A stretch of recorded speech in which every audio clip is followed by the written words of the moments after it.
Hello friends, welcome to Day Trader Telugu and good evening. Sensex 2227 points down ay 73138 దగ్గర close అయితే Nifty 743 points down ay 22162 దగ్గర close అయింది. whereas Bank Nifty 1643 points down ay 49860 దగ్గర close అయింది. Friends ఒప్పుకుంటాను ఇవాళ మన markets బాగానే పడ్డాయి. పోర్ట్ఫోలియోలో కూడా మెజారిటీగా నాకు తెలిసి రీసెంట్ డేస్ లో ఎప్పుడు చూడనంత లాస్ ని మీరు చూసుంటారేమో, కానీ ఒక్కసారి గ్లోబల్ మార్కెట్స్ ని పరిశీలించండి. హ్యాన్సెంగ్ యాజ్ అన్ ఇండెక్స్ దగ్గరగా 15% పడింది. తైవాన్ 11% పడింది. షాంఘై కానీ చైనాకి సంబంధించి, కొరియాకి సంబంధించి, జపాన్ కి సంబంధించి, ఏషియాకి సంబంధించిన మోస్ట్ ఆఫ్ ద మార్కెట్స్ లో క్రాష్ అనడం కూడా చిన్న మాట అవుతుందేమో.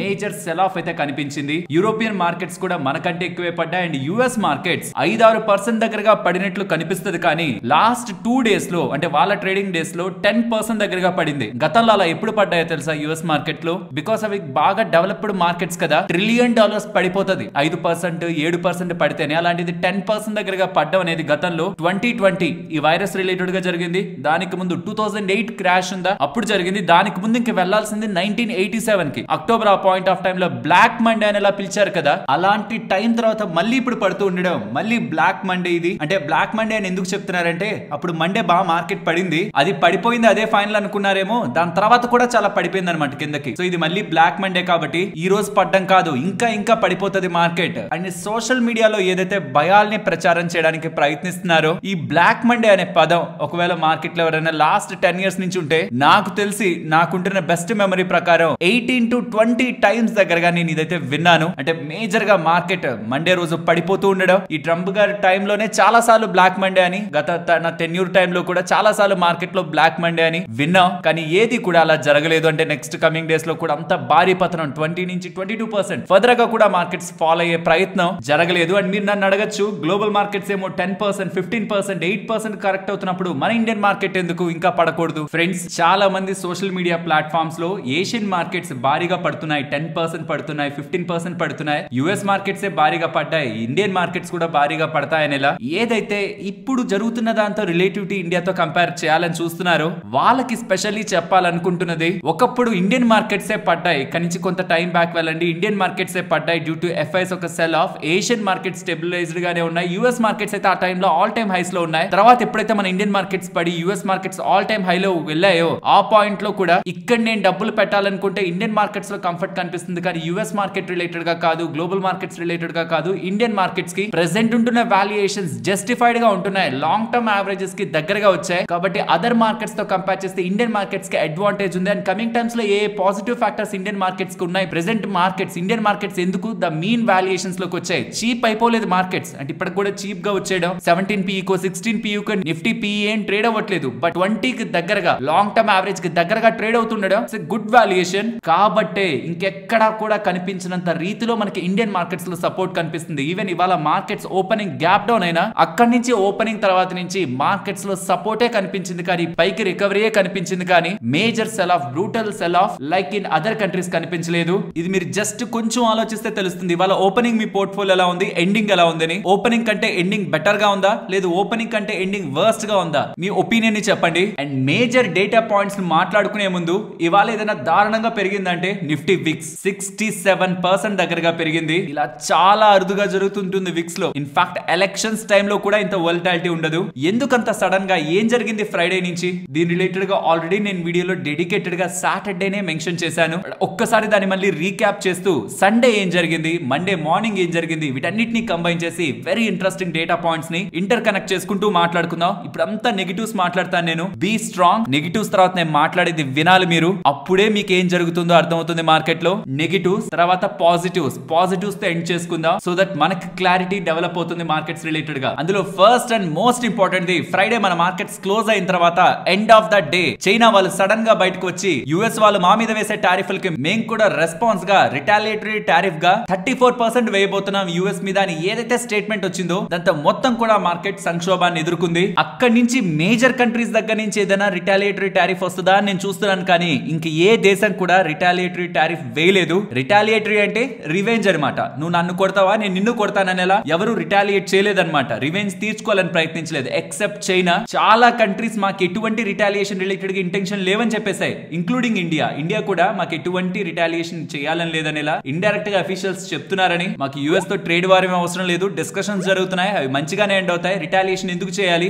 అనేలా చెప్తున్నారని చాలా కంట్రీస్ ఆల్రెడీ డిస్కషన్స్ లో ఉన్నాయని. ఇన్ఫాక్ట్ వియత్నాం వాళ్ళైతే జీరో చేసేస్తాం టారిఫ్స్ అని చెప్తున్నారని. కాబట్టి కొన్ని డేస్ మా మీద టారిఫ్ వేయడం ఆపండి, మేము మంచిగా డిస్కషన్స్ లో ఉన్నాం, మీతో ఏదో ఒక రకంగా సయోధ్యను కుదుర్చుకుంటాం అనేలా చాలా కంట్రీస్ ముందుకు వెళ్తున్నాయని స్టేట్మెంట్స్ వస్తున్న ఈ తరుణంలో ఒకే ఒక్క సైడ్ యూరోపియన్ యూనియన్ సైడ్ నుంచే యుఎస్ కి సంబంధించిన $28 బిలియన్ ఇంపోర్ట్స్ పై టారిఫ్లు వేద్దామా అని ఆలోచన యూరోపియన్ యూనియన్ చేస్తున్నట్లయితే స్టేట్మెంట్స్ వస్తున్నాయి. ఇది కానీ జరిగిందంటే అది మార్కెట్స్ కి బిగ్ నెగటివ్. ఎందుకంటే ఇక్కడ మ్యాటర్ వాళ్ళు వేస్తున్న $28 బిలియన్ ఇంపోర్ట్స్ పై వాళ్ళు టారిఫ్లు వేయడం అనేది పెద్ద నెంబర్ ఏం కాదు. కానీ యూరోపియన్ యూనియన్ ఇలా వెళ్తుంటే, చైనా వాళ్ళ బాటలోనే వెళ్తుంటే ఇంకెన్ని కంట్రీస్ వాళ్ళ బాటలో యాడ్ అవుతాయనే ఒక భయాందోళనలు మార్కెట్ లోకి వెళ్తాయి. ట్రంప్ మార్కెట్ ని ఇంపాక్ట్ చేసిన దానికంటే ఇది అండర్లైన్ చేసుకోవాలి. ట్రంప్ మార్కెట్ ని ఇంపాక్ట్ చేసిన దానికంటే చైనా తిరిగి కొడుతూ ఉండడం, చైనా మేము కూడా వేసేస్తాం 34% అంటూ ఉండడం మార్కెట్స్ ఇంకా ఎక్కువ ఇంపాక్ట్ చేసింది. ఎందుకంటే రెస్ట్ ఆఫ్ ద కంట్రీస్ అన్ని కూడా ఎక్కడ ఇదే బాటలో పయనిస్తాయని. బట్ గుడ్ థింగ్ ఏంటంటే చైనాకి తప్పించి ఇప్పటి వరకు ఇంకే ఇతర కంట్రీ కూడా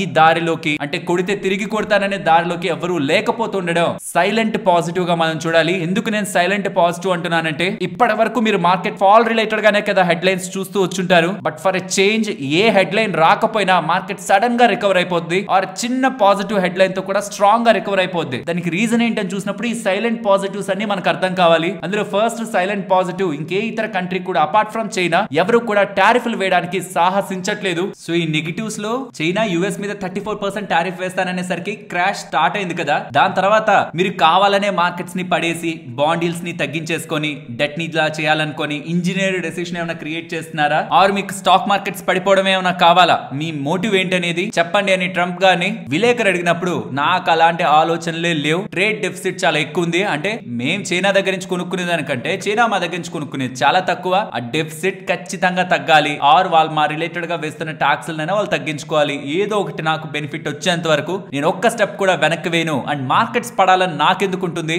మార్కెట్స్ పడాలని నాకు లేదు, కానీ ఒక ట్రీట్మెంట్ జరుగుతుంది. US economy as a patient గా మారిపోయింది గత పాలకుల వల్ల అండ్ చాలా కంట్రీస్ మమ్మల్ని అబ్యూస్ చేయడం వల్ల. కాబట్టి నేను ఇప్పుడు ట్రీట్మెంట్ చేస్తున్నా, దానికి మెడిసిన్ కావాలి, ఆ మెడిసిన్ ఇస్తున్నాను. కాబట్టి కొంత టైం ఇష్యూ ఉంటుందేమో మార్కెట్ కి, బట్ తప్పదు. వన్స్ అది ట్రీట్మెంట్ కంప్లీట్ అయిన తర్వాత యుఎస్ ఎకానమీ పరిగెడుతుంది. మేక్ అమెరికా గ్రేట్ అగైన్ అనే స్టేట్మెంట్స్ తో విలేకరులకి సమాధానం ఇచ్చే ప్రయత్నం చేశారు. అండ్ జస్ట్ నౌ రిఫ్రెష్ కూడా చేస్తున్నాను, కొన్ని నిమిషాల క్రితం ట్రంప్ సైడ్ నుంచి ఇంకొక స్టేట్మెంట్ మన మార్కెట్స్ క్లోజ్ అయ్యాక వస్తుంది.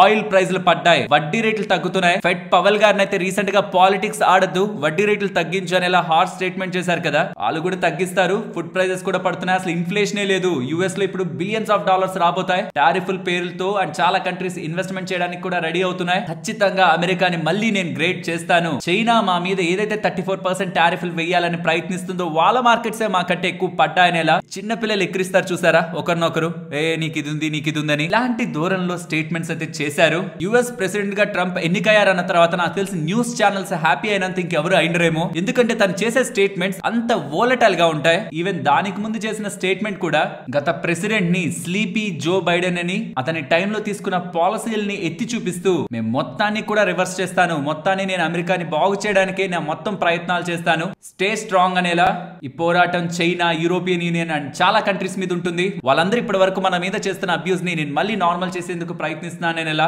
ఇది ఎలా ఉంటుందంటే ఒక నేషన్ కోసం నేను ఫైట్ చేస్తున్నాను యాజ్ అ సోల్జర్ అనేలా ట్రంప్ సైడ్ నుంచి కామెంట్స్ అయితే మనకి కనిపిస్తున్నాయి. అండ్ సాహసమే చేసిందని చెప్పాలి చైనా మాత్రం. 34% టారిఫ్లు వేస్తామని ఇంకే కంట్రీ మాట్లాడని టైంలో వీళ్ళు ముందుకు వచ్చి 34% టారిఫ్ అండం అసలు యాక్చువల్ గా అది యుఎస్ కి పెద్ద ఇంపాక్ట్ కాదనమాట. నేను చూపించాను కదా 6 days బ్యాక్ చేస్తున్న వీడియోలోనే, యుఎస్ చైనాకి పంపించేది $130 బిలియన్, కానీ చైనా యుఎస్ కి పంపించేది $400 బిలియన్.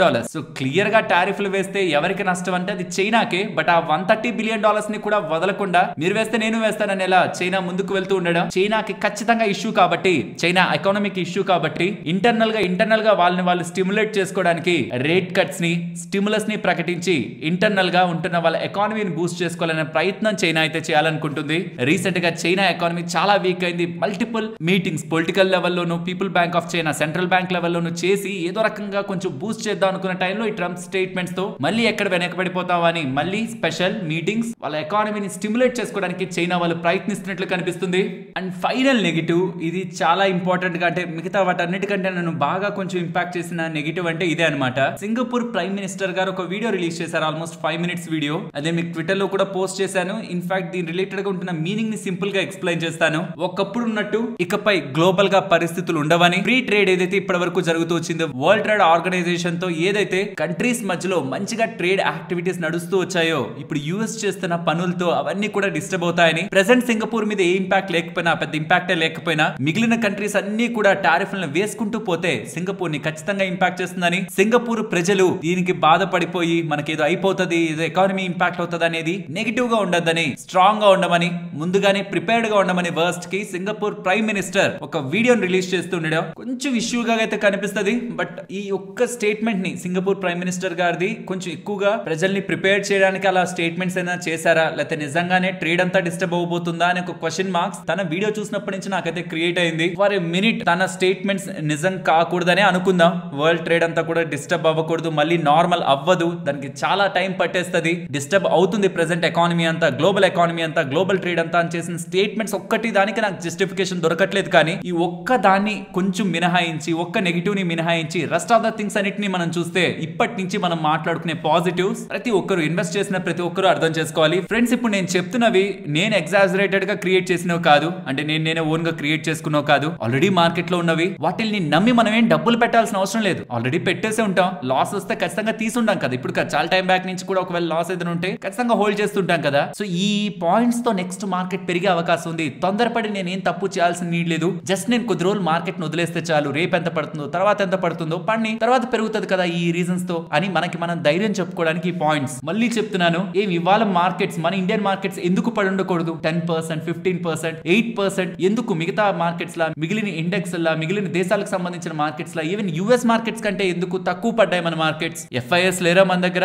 సెల్లింగ్ పానిక్ లేదా? దీన్ని అడ్రస్ చేస్తూ ఫస్ట్ పాయింట్ ని మాట్లాడాలనుకుంటున్నాను. మంది ఎక్స్పోర్ట్ నేషన్ కాదు, అంటే మనం అన్ని దేశాలకు ఎక్స్పోర్ట్ చేసి ఎక్స్పోర్ట్ల మీదే బ్రతికే ఎకానమీ కాదు. మన exports in terms of US చూడండి, కంపేర్డ్ విత్ ఇతర కంట్రీస్ చాలా తక్కువగా ఉంటాయి. అండ్ ఏవేవి ఎక్స్పోర్ట్ చేస్తామని మీరు చూస్తే ఫార్మా అండ్ సర్వీసెస్, ఇదే కదా మన మేజర్ ఎక్స్పోర్ట్. ఫార్మా మీద టారిఫ్ పడిందా? పడలేదు. వేస్తానని భయపెట్టారు కరెక్టే. ఫార్మా మీద స్టిల్ పడిందా? పడలేదు. సర్వీసెస్ మీద పడిందా? పడలేదు. ఇంకేంటి మనకు సంబంధించిన major exports? In terms of value మాట్లాడుతున్నాను. నెంబర్ ఆఫ్ ఎక్స్పోర్ట్స్ ఉంటాయి, in terms of value pharma and services కదా. Apart from that electrical machinery, mineral fuel, oil కానివ్వండి, క్లాత్స్ ఆర్ టెక్స్టైల్స్ కానివ్వండి, అగ్రి ప్రొడక్ట్స్ కానివ్వండి, ఇవన్నీ బోల్డ్ ఉంటాయి మనవి exports. But services and pharma ఇది మినహాయిస్తే మనది ఏమైనా పెద్ద దారుణంగా ఎక్స్పోర్ట్స్ మీద డిపెండ్ అయిపోయే ఎకానమీయా? Even in the worst case అది మన జీడీపీ రిలేటెడ్ గా 2% ఇంపాక్ట్ ని కూడా క్రియేట్ చేయదు. But yes, global slow down లో ఖచ్చితంగా ఇండియా పార్టిసిపేట్ చేస్తుంది. నేను ఫస్ట్ నుంచి చెప్తూ వస్తున్నది ఇదే. గ్లోబల్ మార్కెట్స్ పడితే ఇండియన్ మార్కెట్స్ కూడా పడుతుంది, మన పోర్ట్ఫోలియోస్ కూడా పడతాయి. బట్ మన ఇండియన్ మార్కెట్స్ ఈ మొత్తం ఫాల్ ని లీడ్ చెయ్యవు, మనవి చివరిలో ఉంటాయి. ఆ మొత్తం ఫాల్ లో మనవే ముందుకొచ్చి మందే పదండి పదండి అని ముందుకెళ్లి 10%, 20% పడిపోయే స్టేజ్ లో మనది ఉండదు. ఇతర మార్కెట్స్ కంటే మన మార్కెట్ స్టేబుల్ గా, మెచ్యూర్డ్ గా వ్యవహరిస్తాయి. బికాస్ మంది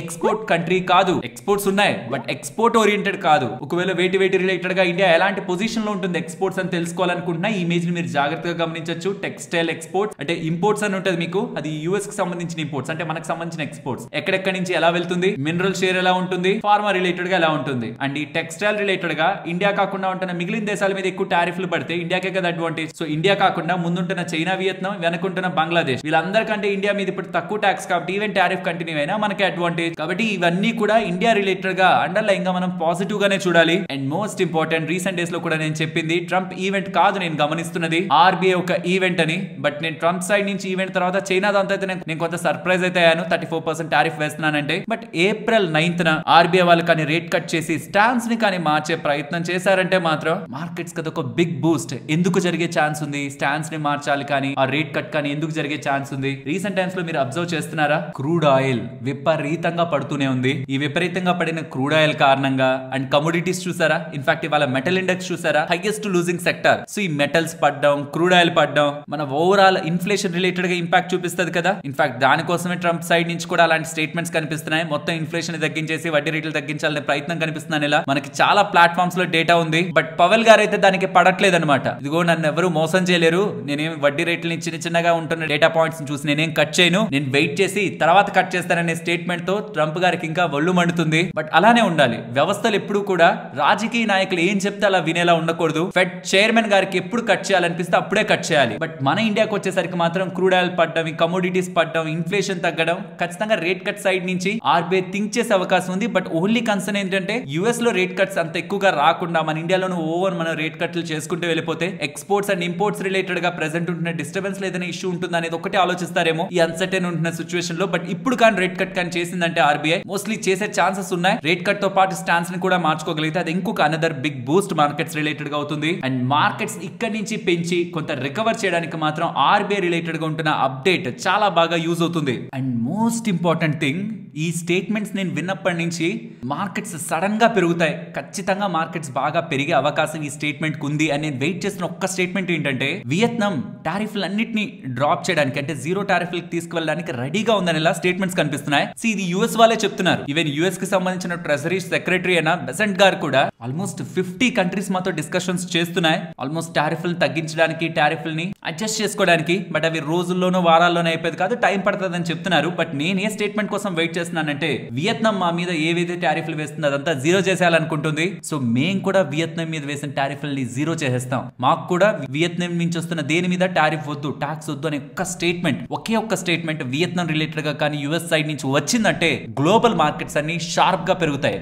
అదేంటి వియత్నాం మీద టాక్స్ జీరో చేస్తారంటే గ్లోబల్ మార్కెట్స్ ఎందుకు పెరుగుతాయి? జస్ట్ ఒక్కసారి లాజిక్ ఆలోచించండి, ఒక ఎగ్జాంపుల్ గా ఆలోచించండి. నేను ఒక సూపర్ పవర్ అనుకుందాం, 10 మంది మీద నాకు కోపం వచ్చి 10 మందిని నేను బ్లాక్ చేశాను అనుకుందాం. 10 మందిని నేను బ్లాక్ చేశాక ఒక్కరు నాకు ప్రైవేట్ గా వచ్చి సారీ చెప్పేసరికి అన్బ్లాక్ చేశాను అనుకుందాం ఒకరిని. మిగిలిన 9 మందికి ఆ విషయం తెలిస్తే, ఇలా సారీ చెప్తే అన్బ్లాక్ చేస్తున్నారంట అని తెలిస్తే మిగిలిన 9 మందిలో కనీసం 2-3 ముందుకు వచ్చి సారీ చెప్పరా? అప్పుడు నేను మళ్ళీ వాళ్ళని అన్బ్లాక్ చేస్తే మిగిలిన వాళ్ళు కూడా సరే మనం కూడా చెప్దాం సారీ, ఒకవేళ మన ట్రేడ్ ఇంపాక్ట్ అవుతూ ఉంటే, దాంతో మన బిజినెస్ ఇంపాక్ట్ అవుతుంటే సారీ కదా చెప్పేద్దాం అనుకోని మిగిలిన కంట్రీస్ కూడా ముందుకు వచ్చేదానికి ప్రయత్నం జరగదా? కాబట్టి ఒక్క కంట్రీ పైన యుఎస్ వెనక్కి తగ్గితే అన్ని కంట్రీస్ మీద తగ్గాల్సిన అవసరం లేదు. జస్ట్ వన్ కంట్రీ, జస్ట్ ఒక్క కంట్రీ. ఆ రోజు వచ్చే హెడ్ లైన్ ఉంటుంది చూసారా, యూ వోంట్ బిలీవ్ ఏదైతే మార్కెట్ పడిందో, నాకు తెలిసి ఇండియన్ మార్కెట్ ఎక్కడి నుంచి అయితే పడిందో దానికంటే పైనే ఉంటుంది ఆ రోజు. కాబట్టి నేను రీసెంట్ వీడియోలో కూడా, లాస్ట్ చేసిన వీడియోలో కూడా చెప్పాను, మీరు పడే దాని రిలేటెడ్ గా చేయగలిగేది ఏంటంటే, అంటే మార్కెట్ పతనంలో మనం లాభం సంపాదించాలనుకుంటే డబ్బులుంటే కొంచెం పడుతున్నప్పుడు ఇలా మల్టీ లెవెల్స్ లో పడుతున్నప్పుడు ఎక్కడైనా యావరేజ్ చేసుకోవడం, మళ్ళీ పెరుగుతున్నప్పుడు త్వరగా మనం ప్రాఫిట్స్ ని గెయిన్ చేయడం, ఇది ఒకటే మన దగ్గర ఉన్న స్ట్రాటజీ. ఎక్కడైనా ఎగ్జిట్ అయిపోయాం అనుకోండి, సడన్ గా ఓవర్ నైట్ లో మళ్ళీ ట్రంప్ సైడ్ నుంచి ఒక స్టేట్మెంట్ వస్తుంది. అన్ని దేశాలు నన్ను అప్రోచ్ అయ్యాయి, నేను వాళ్ళ వాదనలన్నీ విన్నాను, వాళ్ళందరూ నన్ను రిక్వెస్ట్ చేస్తున్నారు, బాగా రిక్వెస్ట్ చేస్తున్నారు కొన్ని డేస్ టారిఫ్లను ఆపమని. నేను ఆపుతున్నాను, ఎవరెవరైతే నాకు డీల్ అవుతుందో వాళ్ళతో నేను సెట్ చేసుకుంటాను, మిగిలిన వాళ్ళ మీద టారిఫ్లు వేస్తానని ఒక్క మాట చాలు. మార్కెట్ ఇప్పటి వరకు తీసుకున్న సీరియస్ మొత్తాన్ని పక్కన పెట్టేసి ఇందుకోసం నేను పడేసాను మార్కెట్ అనుకొని మళ్ళీ రికవర్ అయిపోతుంది. సో మనకి తెలియదు మార్కెట్ ఎంత పడుతుందో, ఎవరు ఎగ్జాక్ట్ బాటమ్ ని గెస్ చేయలేరు. నేను అది ఒప్పుకుంటున్నాను, మార్కెట్ ని టైం నేను చేయలేను. బట్ ఇంకొకటి కూడా చెప్తున్నాను, మార్కెట్ ర్యాలీని కూడా ఎవరు టైం చేయలేరు.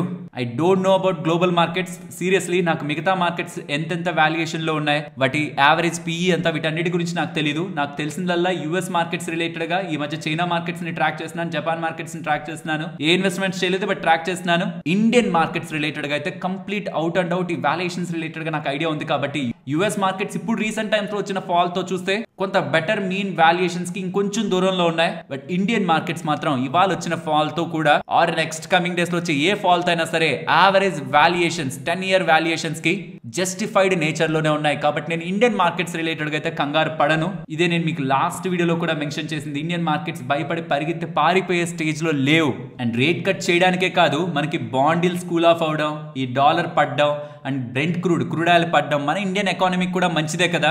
అండ్ మన ఇండియన్ ఎకానమీ గ్రోత్ కూడా 6.3 నుంచి 6.8 దగ్గరగా ఉంటుంది అనేలా గ్రోత్ ప్రొజెక్షన్స్ కూడా ఇండియన్ అఫీషియల్స్ దగ్గర నుంచి కనిపిస్తున్నాయని డేటా అయితే కనిపిస్తుంది. అండ్ FY26 రిలేటెడ్ గా గ్రోత్ ప్రొజెక్షన్స్ కూడా not just Indian officials, ADB వాళ్ళ దగ్గర నుంచి, world bank, S&P global, IMF, Fitch, Nomura లాంటి గ్లోబల్ ఇన్స్టిట్యూషన్స్ దగ్గర నుంచి కూడా ఎలాంటి గ్రోత్ రేట్ ఉందనే చూడండి. ఇది గ్లోబల్ కంట్రీస్ లో ఉన్న మెజారిటీ కంట్రీస్ కంటే ఇది స్ట్రాంగ్ గ్రోత్. సో మన ఇండియా గ్రోత్ ఉంది, మన ఇండియన్స్ గా చెప్పుకోవడం కాదు, గ్లోబల్ గా ఉన్న వాళ్ళు చెప్తున్నారు బానే గ్రో అవుతుందని.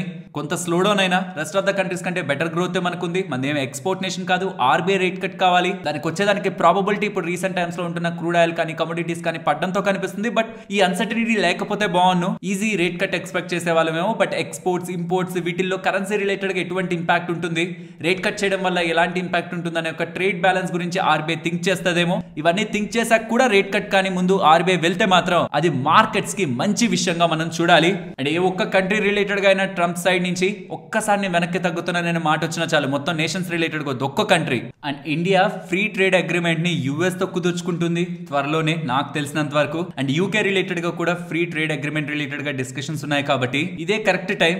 ఇండియా యుఎస్ తో కానివ్వండి, యూరోప్ తో కానివ్వండి, అండ్ మిగిలిన నేషన్స్ తో కూడా ఏదైనా ఇష్యూస్ ఉంటున్నాయి ట్రేడ్స్ రిలేటెడ్ గా, అందరూ కలిసి ఈ టైంలోనే సెటిల్ చేసుకొని వన్స్ ఈ ఈవెంట్ కి ఎండ్ పడిందంటే ఇప్పటి వరకు సెటిల్ కాని డీల్స్ అన్ని కూడా ఇక next coming weeks or months లో సెటిల్ అయ్యి ఈ ట్రేడ్ పాలసీస్ అన్ని కూడా మనకి అడ్వాంటేజ్ గా కమింగ్ టైమ్స్ లో మారే అవకాశం ఉంది. ఇది ఒక్కటి ప్రాబబిలిటీ, ఎప్పుడు మనకి ఎండ్ అవుతుందో తెలియదు. ఇందాక మాట్లాడుకున్నవన్నీ కూడా రియాలిటీస్, ఇది probability. Let's hope Indian markets survive అవుతాయి స్ట్రాంగ్ గా గ్లోబల్ మార్కెట్స్ ని బీట్ చేస్తూ. బట్ నా కన్సర్న్ అంతా కొత్తగా వచ్చిన ఇన్వెస్టర్స్ ఎక్కడ కంగారు పడి రాంగ్ డిసిషన్స్ తీసుకొని మంచి స్టాక్స్, ఫండమెంటల్ గా బాగున్న స్టాక్స్ ని కూడా ఈ ఫాల్ లో నెగిటివ్ గా చూసి ఇమీడియట్ గా ఎగ్జిట్ అవడమా, కొంత పెరిగినా సరే ఇంక ఇదే చాలే అనుకుని ఎగ్జిట్ అవడమా చేస్తారేమో అని. మీరు లాంగ్ టర్మ్ వెల్త్ కోసం కానీ చూసి మార్కెట్ లోకి వచ్చుంటే ఇప్పుడు కాదు నెక్స్ట్ చాలా సార్లు కూడా మీరు బ్లాక్ మండే అని సోషల్ మీడియాలో ట్రోల్స్ ని, స్టాక్ మార్కెట్ లో ఇన్వెస్ట్మెంట్ చేసిన వాళ్ళని ట్రోల్స్ గాను, ఇందుకే మార్కెట్ లో పెట్టద్దు, ఇక్కడ కొనండి అక్కడ కొనండి అని ఇవన్నీ కూడా మీరు వింటారు. ఇవన్నీ వింటూ ఉంటాడు ఇన్వెస్టర్ అనేవాడు. బట్ ఒక సర్టైన్ స్టేజ్ తర్వాత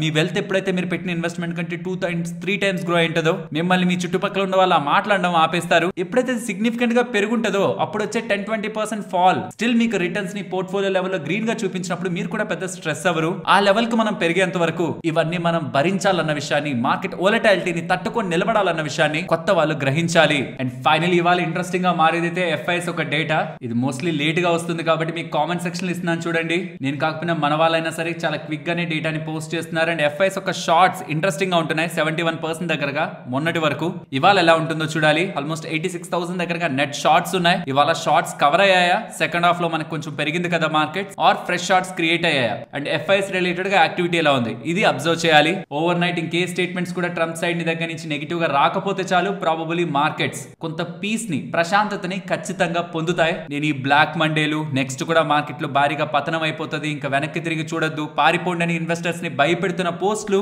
ఆఫ్టర్ ఏ టైం జోక్స్ గా మనకి కనిపిస్తాయి. ఫ్రెండ్స్, ఇలా మార్కెట్ లో ఉంటున్న ఎంటైర్ డేటాను అనాలిసిస్ చేస్తూ కంటెంట్ ని ఇలా మీ ముందుకు తీసుకురావడానికి మేమంటే ఎంటైర్ టీం పెట్టిన ఎఫర్ట్స్ మీకు వాల్యుబుల్ గా అనిపిస్తూ ఉంటే మన వీడియోని తప్పకుండా లైక్ చేస్తూ పెడుతున్న ఎఫర్ట్స్ ని ఎంకరేజ్ చేయండి. అండ్ ఈ పాయింట్ ఆఫ్ టైమ్ లో, అంటే ఈ రీసెంట్ టైమ్స్ లో మార్కెట్ బాగా పడుతుంది కదా, ఏప్రిల్ 2025 లో డిఎస్పీ నేత్ర వాళ్ళు, డిఎస్పీ మ్యూచువల్ ఫండ్ ఐడియా ఉంటుంది, వాళ్ళు ఒక ఇంట్రెస్టింగ్ ఆర్టికల్ ని రిలీజ్ చేశారు. అందులో చాలా వాటి గురించి మాట్లాడుతూ ఇంటర్నేషనల్ ట్రేడ్స్ రిలేటెడ్ గా, ఇతర కంట్రీస్ ని ఇండియాతో కంపేర్ చేస్తూ పర్ క్యాపిటల్ ట్రెండ్స్ రిలేటెడ్ గా, స్ట్రాంగ్ బ్యాలెన్స్ షీట్ ట్రెండ్స్ ఎక్కడ కనిపిస్తున్నాయి, గ్రోత్ ఎక్కడ స్ట్రాంగ్ గా ఉంది, వీటి గురించి మాట్లాడుతూ ఒక ఇంట్రెస్టింగ్ పేజ్ దగ్గర అయితే మీకు ఈ డేటాను షేర్ చేయాలనిపించింది. మొత్తం ఆర్టికల్లో fewer bargain opportunities at this time అన్నారు. మార్కెట్ పడుతుంది కరెక్టే, బట్ ఏ స్పేస్ లో అట్రాక్టివ్ బార్గెన్ ఆపర్చునిటీస్ ఉన్నాయంటే ఎక్కడ మనం డబ్బులు పెడితే బెటర్ అన్నదానికి ఫస్ట్ వాళ్ళు చెప్తున్నది ప్రైవేట్ బ్యాంక్స్. అక్కడ చాలా వరకు స్టాక్స్ హిస్టారికల్ వాల్యుయేషన్స్ కంటే మంచిగా డిస్కౌంట్ లో దొరుకుతున్నాయని private banks price to book ని తీసుకున్నారు వాళ్ళు అక్కడ వాల్యుయేషన్ మెట్రిక్ గా. అక్కడ మెజారిటీ స్టాక్స్ ఉన్నాయని. నెక్స్ట్ ఫైనాన్షియల్ సర్వీసెస్ అంటే దీంట్లో మనకి ఎన్బిఎఫ్సిలు వస్తాయి. అండ్ ఆ స్పేస్ లో కూడా మనకి హౌసింగ్ ఫైనాన్స్ కంపెనీస్ అన్ని, గోల్డ్ ఫైనాన్స్ కంపెనీస్ బోల్డ్ ఉంటాయి అక్కడ, బ్యాంక్స్ కాకుండా మిగిలినవన్నీ అనమాట. Next oil and gas, chemicals, autos and metals. And metals recent few days నుంచి బాగా పడింది కదా. వాల్యుయేషన్స్ పరంగా మనకి లాజిక్, బట్ గ్రోత్ ఎలా ఉంటుందని చూడాలి. చైనానే కదా, I think more than 50% consumption అక్కడే, ప్రొడక్షన్ అక్కడే మెటల్స్ ది. సో చైనాకి నొప్పి వచ్చింది అనుకోండి, మెటల్స్ ఒకటి మనం ఏం చేయలేం, కానీ రెస్ట్ ఆఫ్ ద స్పేస్ లో బార్గెన్ బాగా కనిపిస్తుంది అంటున్నారు. అంటే ఉండాల్సిన దానికంటే అవి తక్కువలో ట్రేడ్ అవుతున్నాయి. అంటే గ్రోత్ బాండ్ వాల్యుయేషన్స్ అట్రాక్ట్ అయ్యి ఉండడమా, ఆర్ ప్రైస్ కరెక్ట్ అయ్యి వాల్యుయేషన్ అట్రాక్టివ్ అయి ఉండడమా, ఎలా అయినా సరే ఈ స్పేసెస్ లో మనకి బార్గెన్ బాగా కనిపిస్తుంది అని చెప్తున్నారు. ప్రైవేట్ బ్యాంక్స్ రీజనబుల్ గా ఉన్నాయని, ఇన్వెస్ట్మెంట్స్ కి స్కోప్ ఉందని అక్కడ. దీంతో పాటు రిమైనింగ్ సెక్టార్స్ రిలేటెడ్ గా ఇంట్రెస్టింగ్ డేటా అయితే మనకి ఇక్కడ కనిపిస్తుంది. ఇఫ్ ఇన్ కేస్ ఎవరైనా ఇది డౌన్లోడ్ చేసుకోవాలనుకుంటున్నా దీని లింక్ నేను డిస్క్రిప్షన్ కామెంట్ సెక్షన్ లో ఇస్తాను, మీరు గమనించండి. నెక్స్ట్ టాటా మోటార్స్ గురించి మాట్లాడుకోవాలి. మల్టిపుల్ అప్డేట్స్ ఉన్నాయి. ట్రంప్ సైడ్ నుంచి టారిఫ్లు అలా పెరుగుతూ ఉండడం, టాటా మోటార్స్ సంబంధించిన జేఎల్ఆర్ వాళ్ళు ఉన్నారు కదా, వాళ్ళు వాళ్ళ జేఎల్ఆర్ ని యుఎస్ కి షిప్ చేస్తూ ఉండడంపై పాస్ అయితే చేశారంటే, యుఎస్ కి పంపిస్తూ ఉండడంపై పాస్ అయితే చేశారు.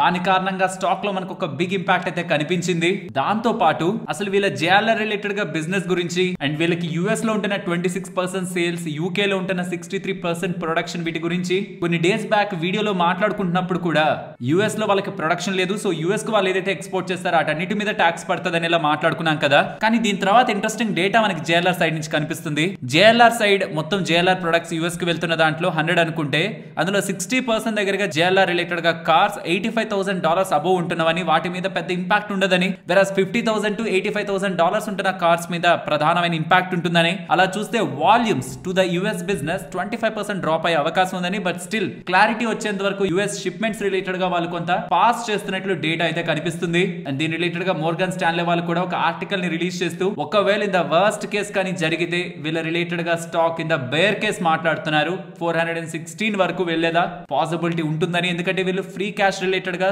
మల్టిపుల్ టైమ్స్ గైడెన్స్ ఇచ్చారు, బట్ ఇప్పుడు JLR బిజినెస్ ఇంపాక్ట్ అయితే అక్కడ వీళ్ళకి ఫ్రీ క్యాష్ రిలేటెడ్ గా డిస్టర్బెన్స్ క్రియేట్ అవుతుంది, రెవెన్యూస్ ఇంపాక్ట్ అవుతాయి, గ్లోబల్ బిజినెస్ స్లో డౌన్ అవుతుంది, పర్టికులర్ గా యుఎస్ రిలేటెడ్ గా సేల్స్ ఇంపాక్ట్. సో యూజువల్ గా అయితే 800 దగ్గరగా టార్గెట్స్ ఉన్నాయి వీళ్ళ రిలేటెడ్ గా, but in the bear case అయితే 416 వరకు వెళ్తుందని ఇలా మోర్గన్ స్టాన్లే వాళ్ళు చెప్తూ ఉండడం ఫర్దర్ గా స్టాక్ లే వాళ్ళ సెల్లింగ్ ప్రెషర్ అయితే క్రియేట్ చేసింది.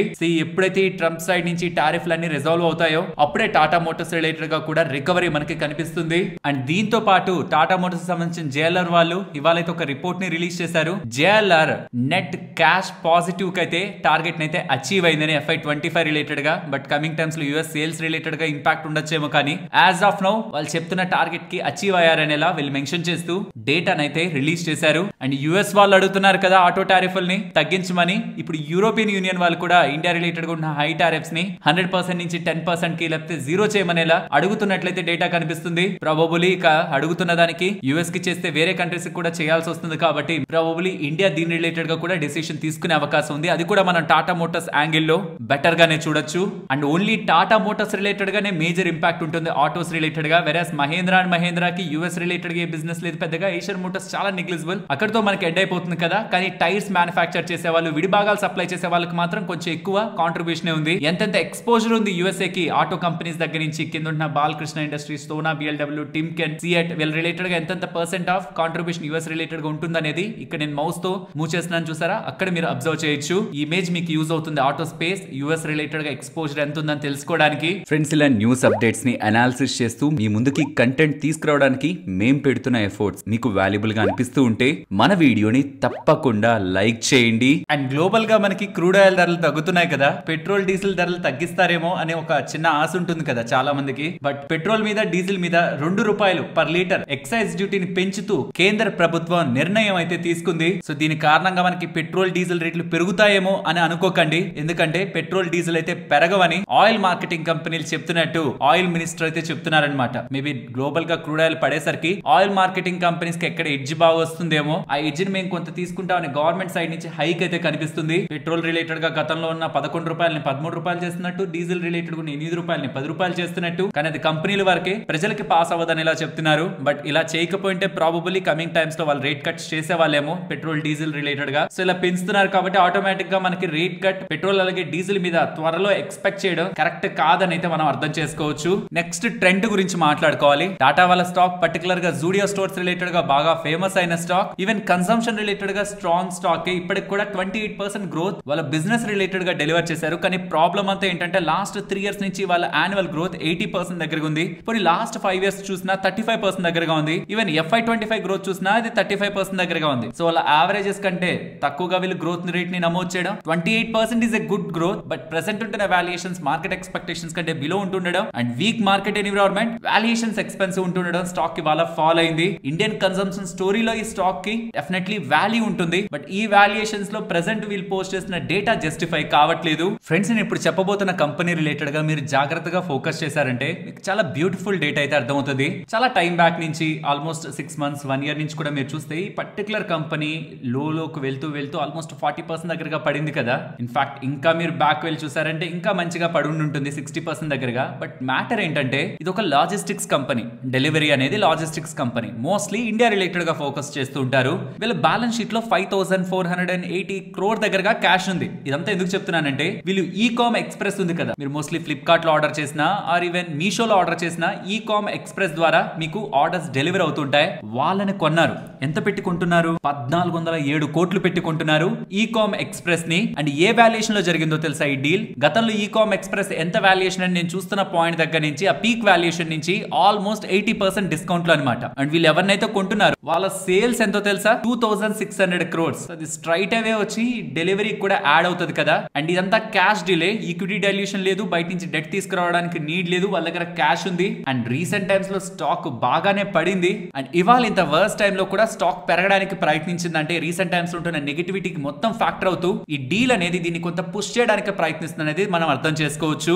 బట్ ప్రాబ్లమ్స్ కూడా మాట్లాడాలి కదా. మనకి పాజిటివ్ అనిపించిందని అన్ని పాజిటివ్స్ కాదు కదా. నెగిటివ్ ఏంటంటే ఈకామ్ ఎక్స్ప్రెస్ బిజినెస్ ని కొంటున్నారని చెప్పాను కదా, మంచి ట్రాన్సాక్షన్ మంచి వాల్యుయేషన్ అని. రెవెన్యూస్ గురించే మాట్లాడాను బట్ ప్రాఫిట్ లాస్ గురించి మాట్లాడలేదు. అది still loss making company. 255 crore దగ్గరగా లాస్ ఉంది, వెరస్ వీళ్ళకి ప్రాఫిట్ ఉంది. రీసెంట్ ఫైనాన్షియల్ ఇయర్ లో వాళ్ళది ప్రాఫిట్ ఉంది.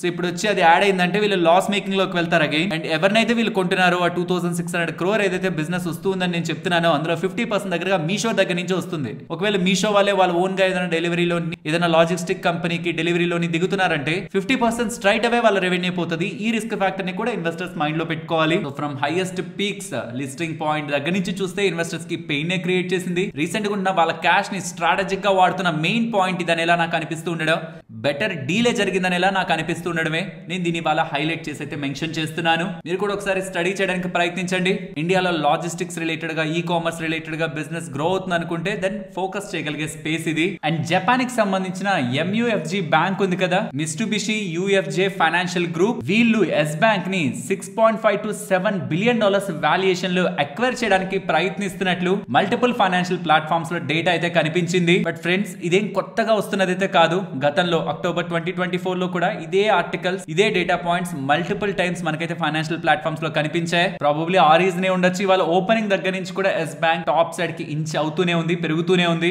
లెట్స్ సీ ఈ డీల్ అనేది ఎప్పుడు ఫైనలైజ్ అవుతుందని చాలా నెలల నుంచి వార్తల్లో నానుతూనే ఉంది. కంక్లూజన్ అయితే లేదు. అండ్ ఫైనలీ బిజినెస్ అప్డేట్స్ విషయానికి వస్తే లోదా వాళ్ళు మంచి క్వార్టర్లీ అప్డేట్స్ ని పోస్ట్ చేశారు. FY25 గైడెన్స్ ని కూడా సర్పాస్ చేస్తూ pre sales, collections, business development related గా స్ట్రాంగ్ గ్రోత్ ని నమోదు చేశారు. నెట్ డెట్ వాళ్ళ అప్పుల్ని కూడా 3990 crores కి తగ్గించుకున్నారు. అండ్ కళ్యాణ్ వాళ్ళ సేల్స్ కూడా సాలిడ్ ఉన్నాయి. రెవెన్యూ ఆల్మోస్ట్ 37% గ్రో అయింది. ఇండియన్ ఆపరేషన్స్ రిలేటెడ్ గా 39% growth, same store sales growth 21% growth, 25 showrooms ని యాడ్ చేశారు. మిడిల్ ఈస్ట్ లో కూడా 24% గ్రోత్ అయితే కనిపించింది. Overall total number of showrooms 388 గా ఉన్నాయి. ఇవాళ స్టాక్ పెద్దగా పెరగలేదు కానీ జూబిలెంట్ ఫుడ్ వర్క్స్ వాళ్ళు మాత్రం సాలిడ్ డేటాని రిపోర్ట్ చేశారు. Consolidated revenue 34% growth, stand loan revenue కూడా 19% గ్రోత్, LFL గ్రోత్ కూడా 12% గ్రోత్ దగ్గరగా నమోదు చేస్తూ మంచి డేటాని రిపోర్ట్ చేశారు. మరొక ఇంట్రెస్టింగ్ వీడియోతో మళ్ళీ మీ ముందుకు వస్తాను. అంతవరకు టేక్ కేర్, జై హింద్.